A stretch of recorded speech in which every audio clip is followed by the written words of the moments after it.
Chapitre 16, partie 2, tome 1. Circoncision du Christ, nom de Jésus.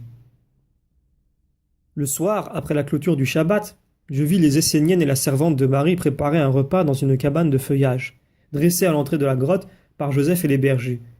Il avait aussi débarrassé la grotte elle-même, étendu des couvertures sur le sol et tout disposé comme pour une fête.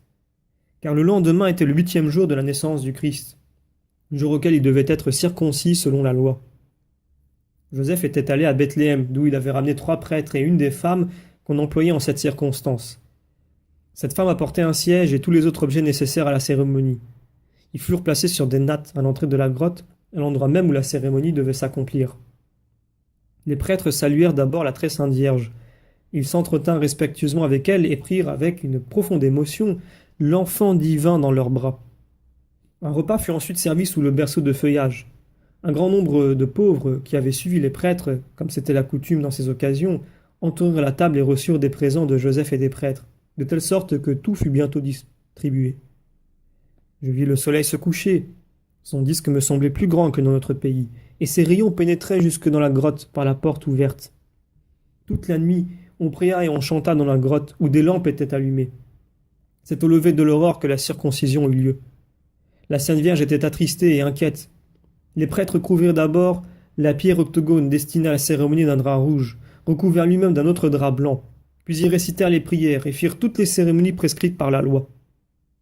L'ange avait dit à Joseph que l'enfant devait s'appeler Jésus, mais cela n'agréait pas au prêtre qui se mit en prière pour connaître la volonté de Dieu. Un autre ange lui apparut bientôt et lui présenta le nom de Jésus, écrit sur une tablette, exactement comme il le fut plus tard sur le calvaire, en haut de la croix. Après la circoncision, saint Joseph remit l'enfant Jésus dans les bras de la très sainte Vierge, qui était restée au fond de la grotte avec 2 femmes. Elle se retira près de la crèche, les yeux baignés de larmes. Là, elle s'assit, se couvrit de son voile, et comme l'enfant pleurait beaucoup, elle le calma en lui donnant le sein. Les prêtres prièrent longtemps encore.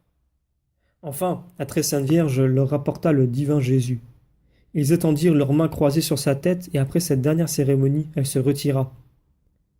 Les prêtres, avant de partir, prirent une petite collation sous le berceau avec Joseph et quelques bergers. J'ai appris que tous ceux qui avaient assisté à cette cérémonie étaient des gens de bien, qui tous plus tard reconnurent la vérité de l'Évangile. La nuit suivante, les souffrances de l'enfant se firent vivement sentir. Il pleura presque sans cesse. Cependant, Marie et Joseph cherchèrent à l'apaiser en le portant tour à tour dans leurs bras.